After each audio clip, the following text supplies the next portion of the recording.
Good afternoon, and thank you for joining us for today's webinar. My name is Rachel Hansen, and I'm the History Education Specialist for the State Historical Society of Iowa.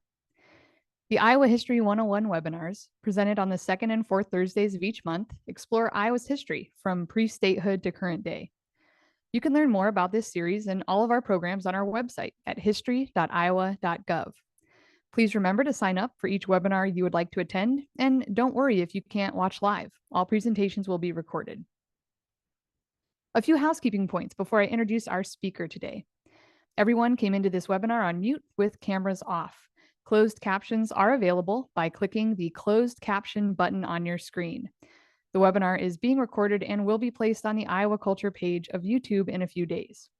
I have disabled the chat function, but if you have questions, please type them into the Q&A feature throughout the webinar. My colleague, Hannah Howard, is watching that feature and will prepare a list of questions for the speaker at the end of our presentation. But please note, we may not be able to get to all of your questions. And now I'm pleased to introduce our presenter. Dr. Lindsey R. Peterson is the Assistant Digital Humanities Professor of Practice and Librarian at the University of South Dakota and the Managing Director of the Society of Civil War Historians. Originally from Alta, Iowa, in Buena Vista County, she received a BA in History from Buena Vista University in 2013. She also obtained an MA in History from the University of South Dakota in 2015 and a PhD in U.S. History from the University of Southern Mississippi in 2022.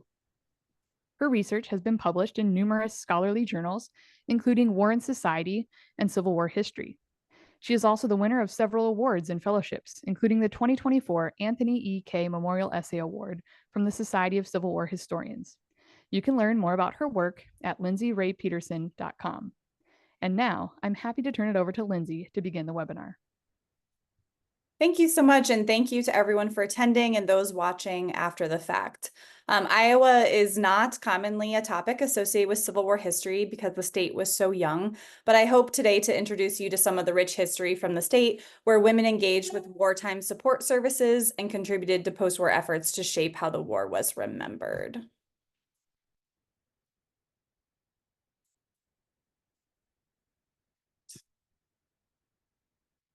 We'll also move to my next slide as well here.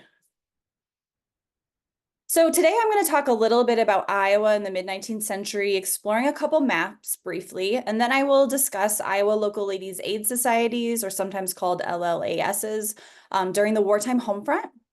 And then I will move on to the development of the Iowa Women's Relief Corps, or WRC, but especially their efforts to erect a monument to a woman at Gettysburg.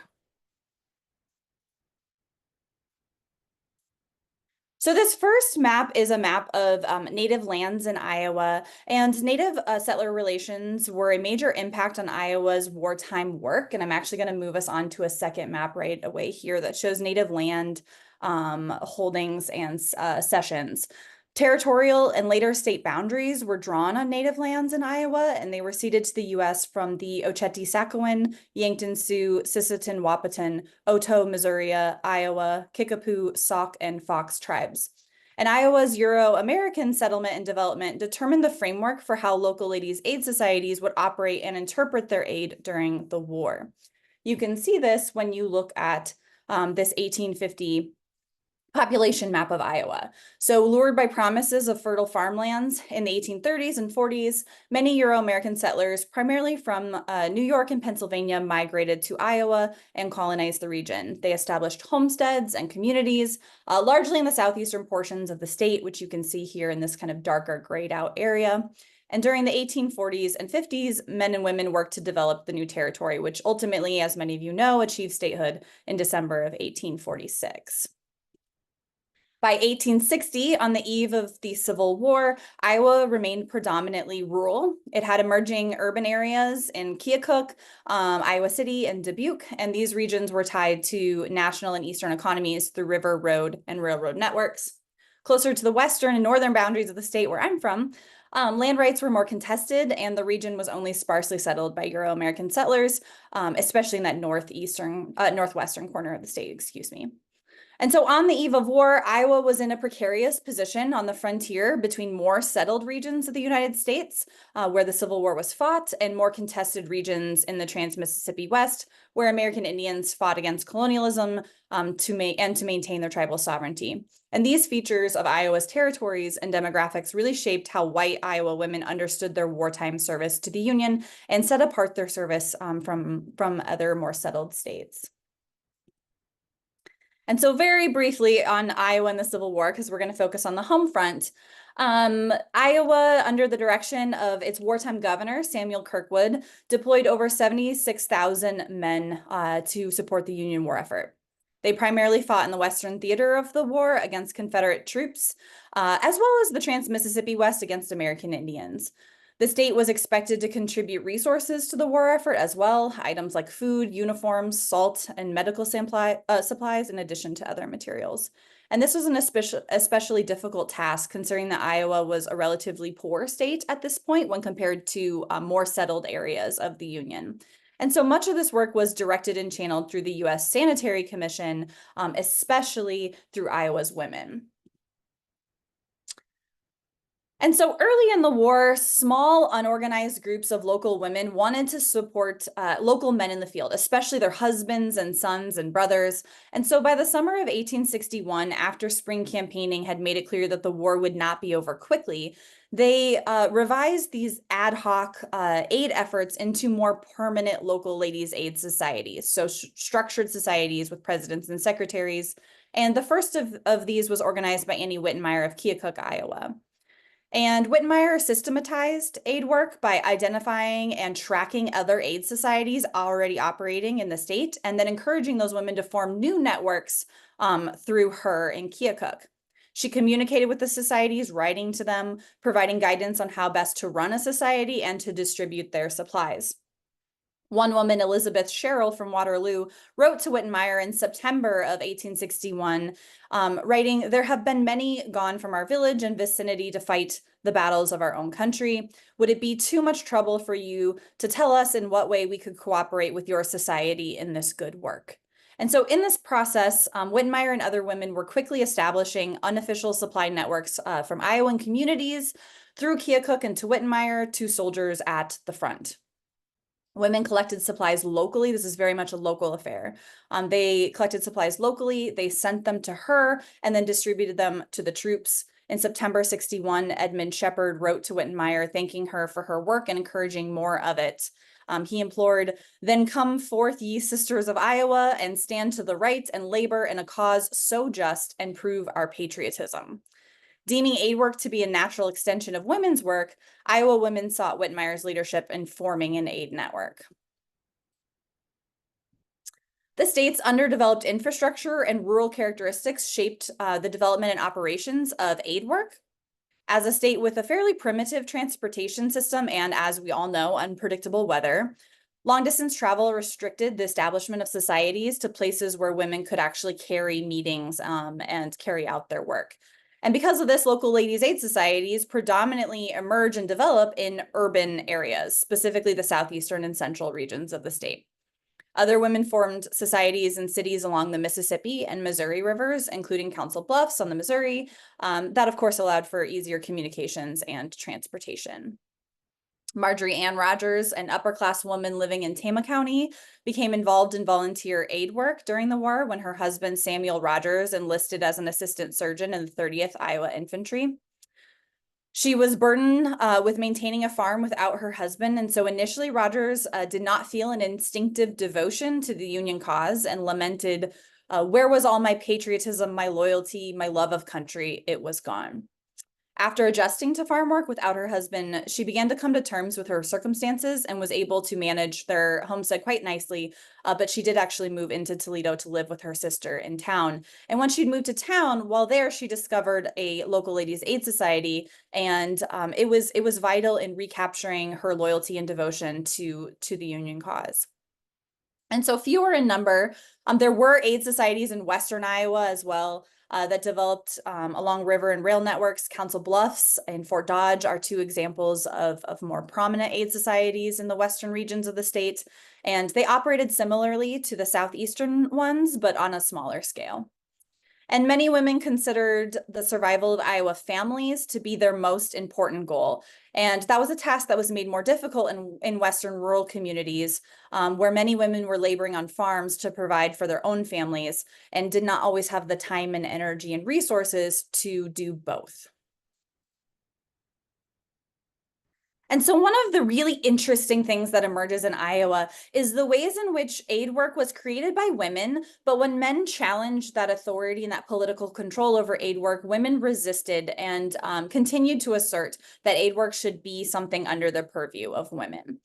In October 1861, Governor Kirkwood issued a report on the state of aid work in Iowa, and he praised the development of voluntary aid societies across Iowa, and he encouraged people to create more of them.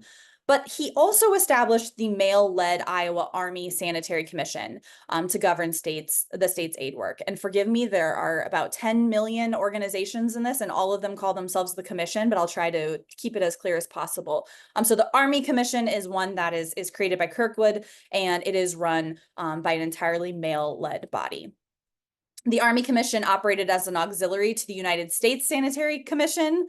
The U.S. Sanitary Commission is a national sanitary agency. It collects supplies locally and ships them through its nationwide branches to the front lines, and they operated predominantly out of Chicago. Women in Iowa under Wittenmeyer's direction, on the other hand, resented male control over their societies that they had founded. And they considered sanitary work to be the purview of women, as it was, as they viewed it as predominantly a domestic cause, even though it is one that had great political and military significance for the war effort. And so many local ladies' aid societies formed in conjunction with the departure of local troops, which again are the husbands and sons and brothers of these women. And so they felt a loyalty to those men for the war's duration, and they were reluctant to trust the Army Commission with aid work. Many of the women preferred to work with Wittenmeyer. She had been a proven representative of women's organizing abilities. Amelia Bloomer, a member of the Council Bluffs Society, wrote to Wittenmeyer, "I believe people generally have more confidence in you than they have in the Army Sanitary Commission." And so Iowa women vigorously resisted male control of wartime aid. Wittenmeyer also resisted the processes that the Army Sanitary Commission put into place. In particular, she wanted to ship supplies through the Western Sanitary Commission, which was a competing organization that operated in St. Louis, Missouri, rather than Chicago.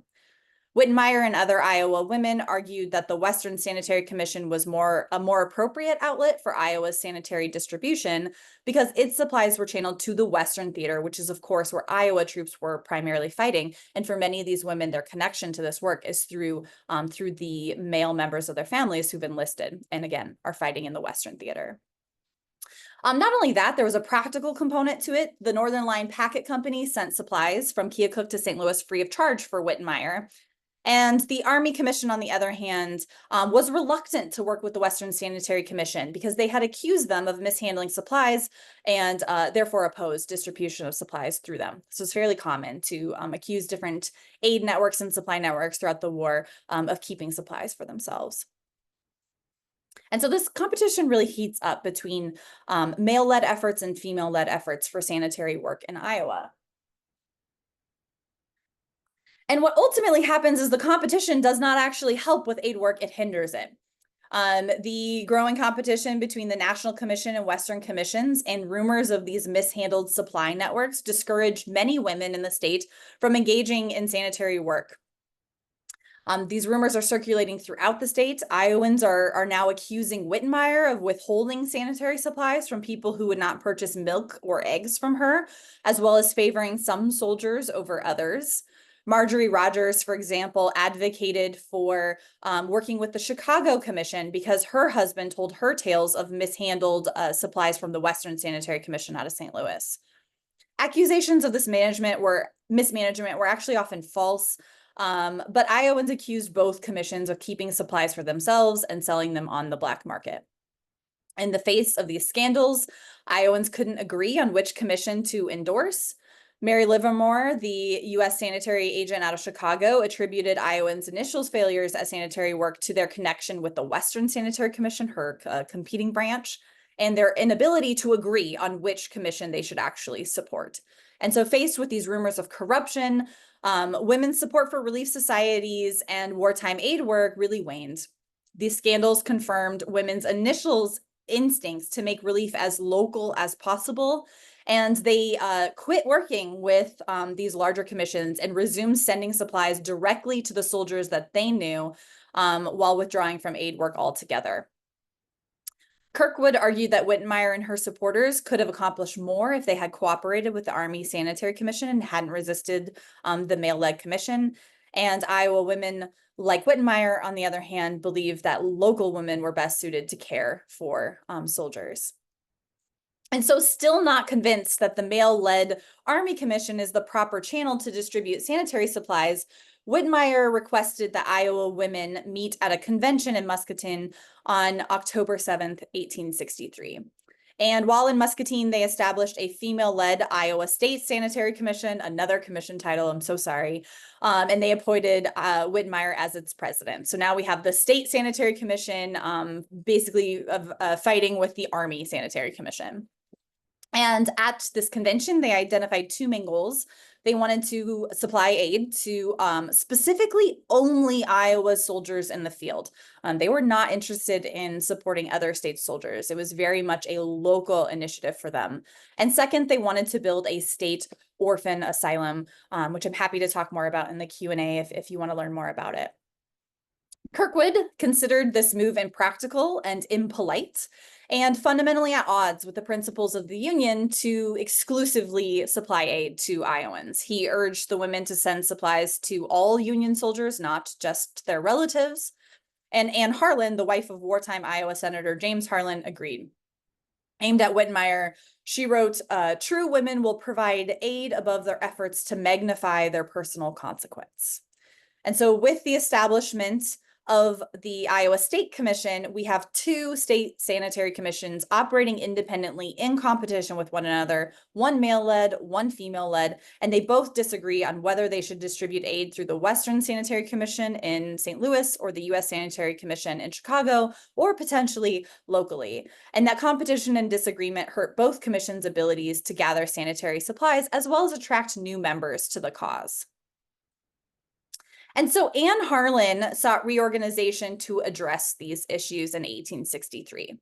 She encouraged both commissions, the men and the male leaders and female leaders, to meet at a convention in Des Moines on November 18th through the 19th of 1863 to discuss the state of Iowa's sanitary affairs. And they ultimately agree on the need for a unified, centralized organization. And so they established the Iowa Sanitary Commission, the last commission that we're working with during the war.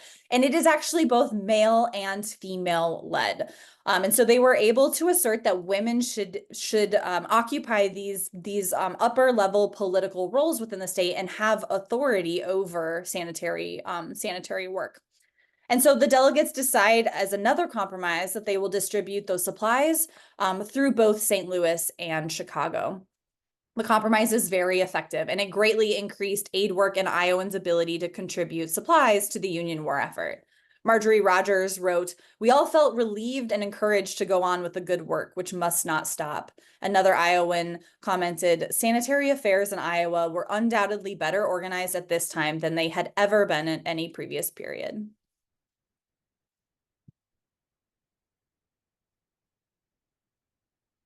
Although the need for local ladies' aid societies ended when the Confederacy surrendered, Iowa women saw their exceptional performance in sanitary work as well as farm work, which I'm also happy to talk about in the Q&A. But they saw this as evidence of their exalted patriotism. Women's work carrying out aid under female leadership and their willingness to contest male leadership revealed that they had business and political savvy. Amelia Bloomer wrote to Annie Whitmire, "I like to see women prove to the world that they have capacity for business and the executive ability to carry through what they undertake. I have rejoiced that it is a woman that is doing so much and has gained the confidence and support of state and national governments." Iowa Local Ladies Aid Society women's increased involvement performing aid work expanded their social, economic, and political roles in the community and state government throughout the war. They carried this vision into the post-war work that they created, or that they conducted with Iowa Union veterans through the Women's Relief Corps, or the WRC. And so ultimately, Mary Livermore comments on Iowa women's wartime work and their insistence to not give up any control and authority to the state male leaders. She writes, in estimating all the disadvantages under which this faraway state labored from the outset, and recalling her patriotism, loyalty, and generosity, one is forced to say many states did excellently, but Iowa excelled them all.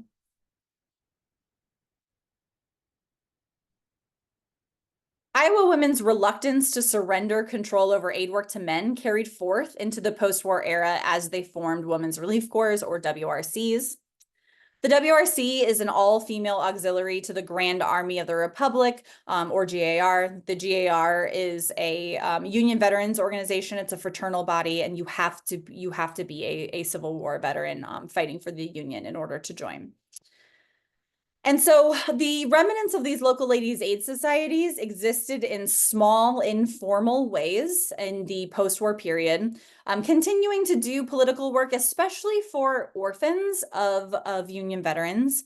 And they didn't organize into a more formal national body until the 1880s. And so there's a bit of a gap between when the war ends and when the WRC becomes a much more formal organization. But Iowa women actually end up creating what would become one of the most successful and popular WRC departments in the nation. And under the direction of Maddie Burbage, 174 women created 11 corps and established a state department for Iowa in 1884, 1 year following the creation of the national WRC in Denver, Colorado in 1883. And so the origins of the Iowa WRC are actually really small, with only 174 women, 11 corps, as I mentioned. But the department very quickly developed into one of the largest in the nation. From 1887 to 1938, the Iowa WRC annually ranked as one of the top 5 departments according to membership in the nation. And many of the national leaders come from the state of Iowa as well. Stemming from its status as an auxiliary to the Grand Army of the Republic, however, scholarship on the WRC has often described the Relief Corps women's roles as primarily separate and subordinate to veterans. Most historians argue that the WRC devoted most of their time and money to supplementing men's endeavors rather than pursuing their own initiatives. One historian, Nina Silber, for example, contends that, quote, the GAR's demands assumed priority over the WRC's needs. And one of the things that historians point to is the lack of monuments to Northern women. They argue that this represents kind of that dependence on Union veterans most vividly. But like the Iowa women who fought for control over wartime aid work, the Iowa WRC was extremely politically engaged. And one of my favorite examples to explore this, and the one I'm going to talk about with you all today, is their efforts to erect a monument to Jenny Wade. And so here's a drawing of Jenny Wade on the slides. And basically what happens is, while visiting Gettysburg National Military Park in 1899 for their annual nationwide GAR and WRC convention, a small group of Iowa WRC women broke away from their delegation to visit the home and gravesite of Jenny Wade. Wade was the only recorded civilian casualty during the Battle of Gettysburg, and she is the sister of prominent Iowa WRC leader Georgia Wade McClellan of Denison, Iowa. Despite several attempts by Pennsylvanians living outside of Gettysburg, not internal to the community, little had been done to actually memorialize Wade in the 36 years since her death. And astounded that nothing honored, quote, the heroine who gave her life for her country, Iowa WRC member Margaret Hinman proclaimed, a monument ought to mark her resting place, and Iowa women ought to be the first to move in this matter. This is kind of an unusual move because Iowa's troops did not fight at Gettysburg. They were not present there. And their only real connection to Jenny Wade is through her sister, Georgia. Despite this, fellow Iowa Relief Corps members agree, and in September 1901, they gather in Gettysburg's Evergreen Cemetery to unveil a modest monument that they had erected in Wade's memory. Northerners very rarely constructed monuments to Union women. And so the Jenny Wade Monument is a rare example of a monument commemorating a Northern woman. But even more extraordinary extraordinary. It's a monument campaign led by Northern women. There are, let's see, there we go. Gettysburg residents were really reluctant to commemorate Wade, and Iowa women were extremely eager to commemorate her. And both of these illuminate some complexities of commemoration along axes of gender and place. The Gettysburg community renounces Wade, which we'll explore in greater depth in a moment, because many believe she had failed to obey rigid 19th century gender roles, and that precluded her as unworthy of remembrance. The Iowa Women's Relief Corps, on the other hand, devoted a great deal of time and money to the Wade Monument so that they could bring recognition to Iowa women's work for the Union cause. Even though Iowa's troops were not present at the Battle of Gettysburg and were predominantly fighting in the Western Theater during the war. But it's through their connection and ability to erect a monument to Wade that they're able to celebrate the state of Iowa at a famed battle site and bring recognition to the state. As I mentioned, the monument to Wade is one of few, and it actually might be one of the first successful WRC-sponsored monuments to Northern women. The Northern public infrequently celebrated Northern women's contributions to the Union. They tended to focus on Union veterans. There are a couple notable exceptions, which I do have a picture of one on the left here. In 1863, Pennsylvanians placed a commemorative tablet listing the female victims who had died the previous year in the Allegheny Arsenal explosion. Similarly, in 1865, a monument was erected at Congressional Cemetery in Washington, D.C., featured here, to commemorate the 20 women who died in the 1864 Washington Arsenal fire. Despite these token commemorations, the dominant trend, however, was towards forgetting rather than remembering women's war. And as you'll see in both of these examples, one of the vital components is that women were casualties, which is similar to Wade. Likewise, the Women's Relief Corps very rarely sponsored monuments of any kind, let alone those aimed at honoring Northern women. So we have very few examples of WRC monuments to Northern women, let alone any monuments at all. And so on its surface, Wade's death appears to offer Northern women, especially those from Gettysburg, a really promising opportunity to celebrate women's heroism, especially in the context of the other two monuments being erected were two female casualties during the war, just like Wade. And so I'm going to talk a little bit about how Wade is killed during the Battle of Gettysburg and why that context and why those circumstances lead to Pennsylvanians rejecting her for commemoration.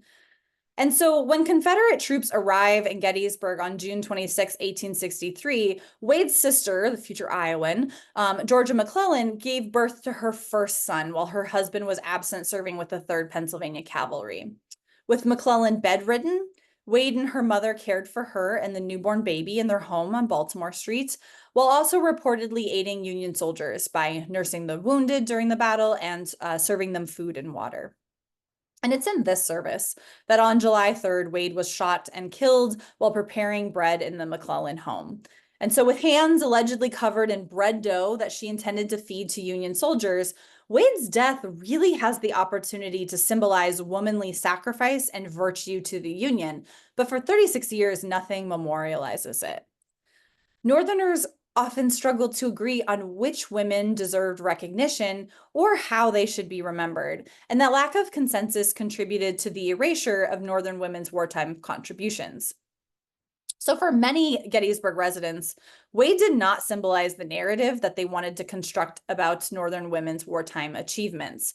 And so rather than rallying around her as a symbol of their own wartime sacrifices and heroism, Gettysburg locals chose not to commemorate her death, even though they actually experienced a lot of outside pressure to do so from Pennsylvanians throughout the state.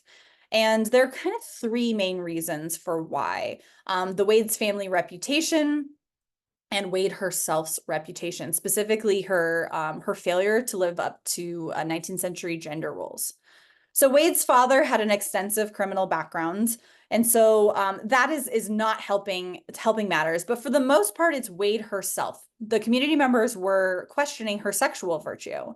Wade at the time had been engaged to Johnston Hastings Skelly Jr. He had enlisted with the 2nd Pennsylvania Infantry Regiment and mustered into service in April of 1861. But there were rumors throughout the war that Wade had been spending time with several different men late at night. And these rumors are actually even communicated to Skelly from his mother in their wartime correspondence back and forth, which Skelly rejects and says are rumors. But regardless, many consider Wade to be unfaithful to her Union soldier fiance.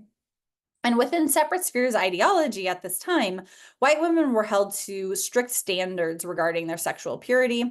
And so accusations of infidelity to a Union soldier meant that Wade failed to represent the type of womanly virtue and innocence that Gettysburg wanted to revere and those they commemorated. Not only that, Wade had failed to engage in the patriotic rituals that were intended to showcase women's devotion to the Union. On June 26, 1863, cheering residents from Gettysburg lined the streets to send off their emergency militia regiment.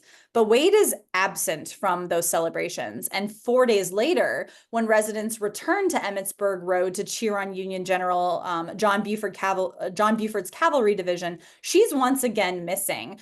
And people are taking notice of this. In fact, local women furnish a list of all of the women who are present at these send-offs and then communicate it around the community during the war. Right? So she is absolutely being policed for not being at these send-offs. And when she failed to participate in these expected and highly public forms of women's war contributions, the community called into question her character and patriotism. And so it's likely stemming from these anxieties about Wade's patriotic and sexual loyalty to Union soldiers, and therefore, by extension, the Union cause, that Gettysburg residents choose not to capitalize on her death to symbolize their local women's wartime heroism and sacrifice.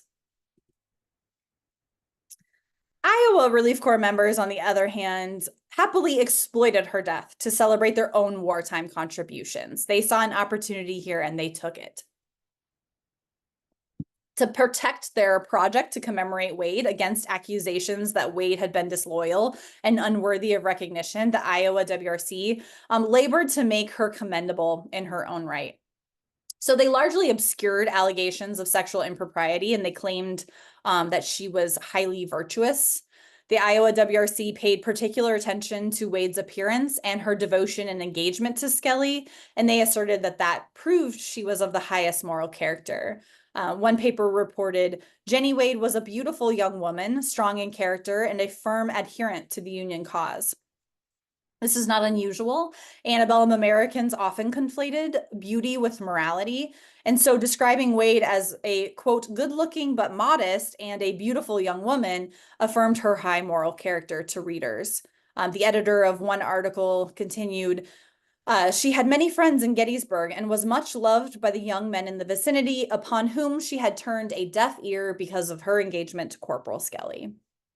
And so rather than evidence of her failure to adhere to 19th century gender roles, Wade's engagement to Skelly is recast to symbolize Wade's virtue and loyalty to the Union. And so their relationship, their engagement, as long as there's no mention of infidelity in Iowa's reportings and discussions, served as proof enough of Wade's patriotism. And this is a picture on the left of Skelly next to the drawing of Wade.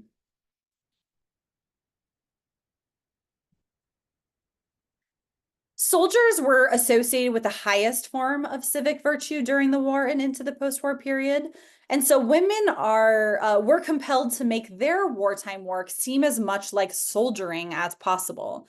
And so the Iowa Women's Relief Corps worked to remind the public that households were sites of war. And in the process, once again, they're ensuring that women's wartime experiences are discussed and remembered and understood as politically and militarily significant to the war effort. Wade's death provided evidence to the nation that Southern women were not the only women who suffered heroically under fire during the war. Iowa WRC members, in their efforts to commemorate Wade's death, drew attention to the bullets, projectiles, and death all around Wade, especially the destruction of the home. And in doing so, they minimized the differences between Wade's and Union soldiers' service. One Iowa newspaper reported, while the battle waged fiercely at Gettysburg, Wade remained at her post of duty, although shot and shell were flying thick about her, and did all she could to relieve and sustain the boys in blue. In our opinion, Jenny Wade, doing her plain and humble work, was just as much of a heroine as though she had ridden at the head of the battalions with battle flag in hand. The Iowa WRC used Wade's story to remind Northerners that their homes were, as they put it, transformed into battlefields, which blurred the distinction between home and battlefronts. Wade's efforts feeding Union soldiers, the very task she was performing when she was killed, also demonstrated how essential households and women were to prosecuting war. The Iowa WRC used Wade's story to remind the country of how crucial Union women's wartime service had been. When the WRC solicited support for the monument from fellow WRC members, they argued, all down the years, as visitors stand on that battlefield, they will look with interest upon one monument that represents the home side of the war. Emphasizing the dangers McClellan and Wade faced through the literal devastation of their home served to remind Americans of this experience. As another Iowa paper noted, when the rebels retreated, what a wreck the home was. Living at Gettysburg during the scenes of that great battle, McClellan's accounts of it reveal the cruelties of war that women suffered. So where Gettysburg rejected Wade, the Iowa WRC capitalized on their connection to Gettysburg through McClellan's residency in Iowa and her familial relationship with Wade to erect a monument honoring women's war. Far removed from local rumors about Wade's alleged impropriety, Iowans were free to use Wade's story as a proxy for their own wartime work. And so erecting a monument to Wade also brought increased recognition of Iowa women's post-war contributions and wartime contributions. Local corps began fundraising, and over half the funds came from dime subscriptions purchased by Iowa WRC members themselves. The remaining funds for the monument came mostly from Iowa Grand Army men, other Iowans as well, and Wade's relatives. The campaign was hugely successful, and within the year, they secured the funds they needed for the memorial. And so on September 16th, 1901, they gathered in Gettysburg's Evergreen Cemetery to unveil a modest monument that they had erected in honor of Wade, which you can see here. You can see the delegation, the Women's Relief Corps delegation, and the monument. Iowa City newspaper editors prematurely reported that an Iowa soldier would deliver the dedication address, but the Iowa WRC insisted a woman was the most appropriate to dedicate a memorial honoring the sacrifices of a woman on the home front. As Monument Committee leader Margaret Hinman commented, the monument was of a woman, for a woman, and by a woman. And so the dedication ceremonies should be delivered by a woman. The Iowa WRC ensured that when they erected a monument to female martyrdom, it would be celebrated as an all-female affair. McClellan had provided the Iowa WRC with a connection to Gettysburg, and they capitalized on this opportunity to showcase Iowa women's patriotism. As Hinman noted, not all could be a Jenny Wade. Many others are deserving of a monument. Iowa WRC President Christine Snyder similarly observed, the erection of this monument will be an honor to the Women's Relief Corps of Iowa. And McClellan agreed. She remarked at the dedication ceremony, today as I look at the structure and hear the words of love and appreciation from you, I cannot but say, Iowa, my Iowa, took the lead, and to Iowa belongs the credit of placing the first monument to the memory of women who served their country in the Civil War. The Iowa WRC delighted in the recognition that the Jenny Wade Monument would bring to the state of Iowa and to their WRC department, and especially the work that women like them had performed during the war through organizations like local ladies' aid societies. Many historians argue that Union veterans, Northern men, were really reluctant to commemorate and bring recognition to women's work throughout the war, and would often kind of reject and veto their efforts. But in constructing the Wade Memorial, the Iowa WRC reminded Iowa Grand Army men that it was to their credit that Iowa would receive recognition at Gettysburg. At the 1904 annual WRC convention, Margaret Hinman reminded fellow members, It was the only opportunity Iowa would ever have to have the name of Iowa inscribed on stone at Gettysburg, as our boys were at that time of the Great Struggle in the West and the South. No Iowa man was there at the battle, but it did come to us to have a monument for Jenny Wade, so we are now at Gettysburg. Iowa Corps women were able to bring recognition to the state of Iowa at one of the nation's most significant military parks in a way that the state's soldiers could not. And Iowa veterans publicly supported the WRC's efforts to erect a memorial to Wade, likely because it helped the nation see their wartime and post-war loyalty to the Union. And it didn't challenge any male authority at Gettysburg, at least for Iowa men. And so Grand Army Post donated to the memorial fund. One Iowa Grand Army man personally donated $5, a considerable sum compared to those typical dime subscriptions. Iowan Harold Mahan reported thousands of Grand Army veterans, quote, enthusiastically praised the monument when they visited it in 1902. And so with the erection of a monument to Wade, the Iowa WRC had successfully brought attention to Iowa women's wartime work and sacrifices. And Iowa Grand Army men accepted and even celebrated this WRC initiative because it brought recognition to the state at one of the nation's foremost military parks, a space where state troops had not fought, where state veterans still wanted their larger contributions to the Union to be recognized. And so, examining Iowa women's efforts to erect the Jenny Wade Monument, a rare moment when WRC women preference sponsoring a monument to Northern women over men, let alone a monument at all, it really reveals how gender and place could shape which women were deemed worthy of commemoration and when women were able to publicly commemorate through monumentation at all. Unlike Iowa women, many Gettysburg residents were unwilling to use Wade to symbolize their wartime heroism and sacrifice. Her virtue and patriotism, some had argued, were lacking. But far removed away from Pennsylvania's famed battle site, Wade's reputation was negligible to Iowans because Wade herself is largely irrelevant here. Rather, the Iowa WRC used Wade's story as a proxy for Iowa women's sacrifice and contributions to the Union. Tremendously successful in their efforts, they memorialized Wade and celebrated their own wartime experiences. And Iowa Grand Army men supported the monument because it did not detract from their own commemorative goals in the Western Theater, and it brought recognition to the state of Iowa at Gettysburg where they could not. And so the Iowa WRC's efforts to erect a monument to Wade provides important insights into the Civil War's complex memorial landscape.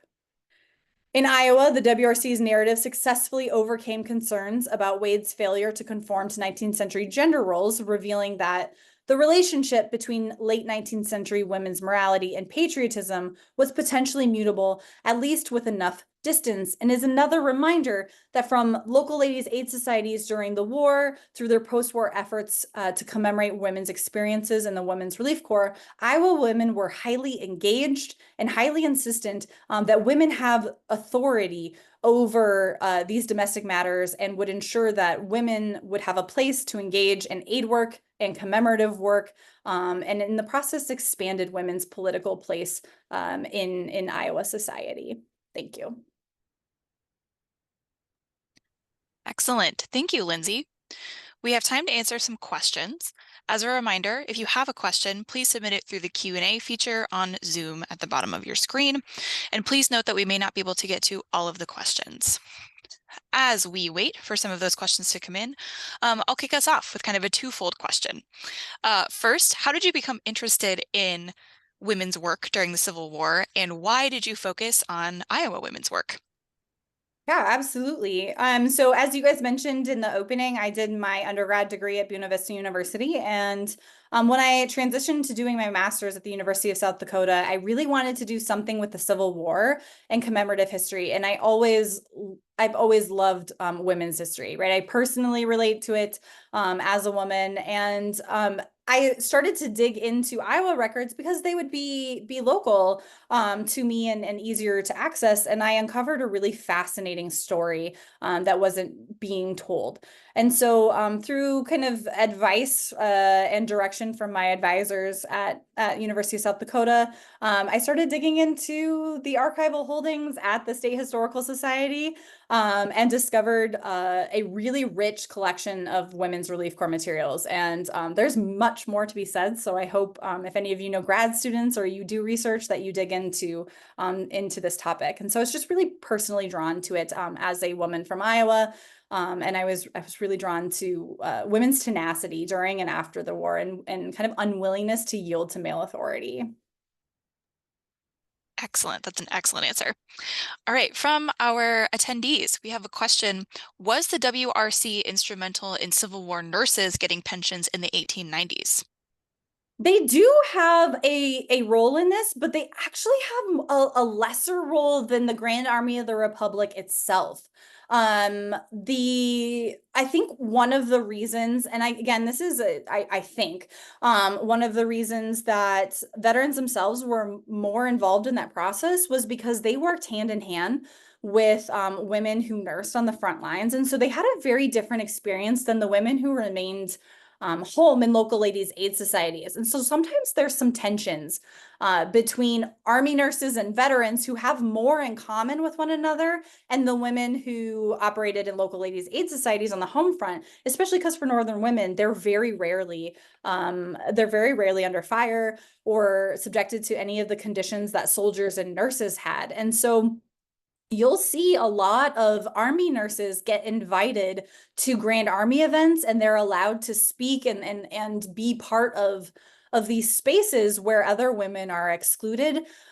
So the Women's Relief Corps does endorse these pensions. It does support that effort, but it is not as actively involved in it as the Grand Army is. And so there's a little bit of tension there between those two organizations over Army nurses.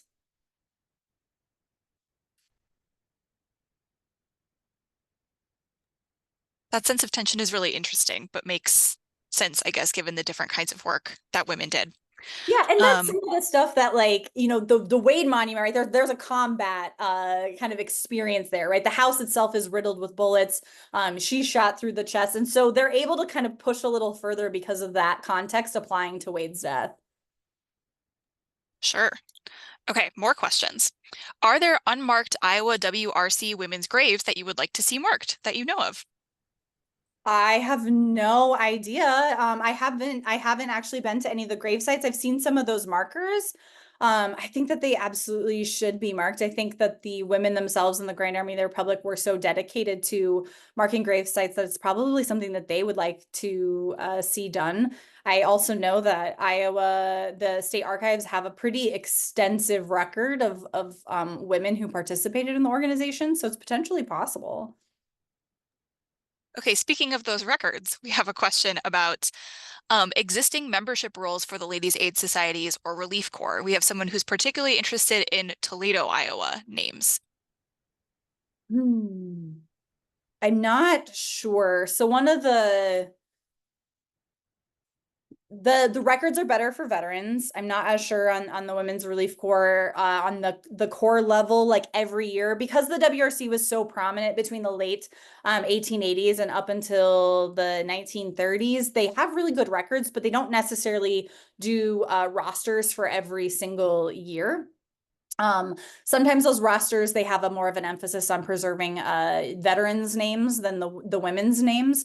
But a couple places you could look is the state of Iowa, the WRC Department of Iowa issues an annual convention journal every year.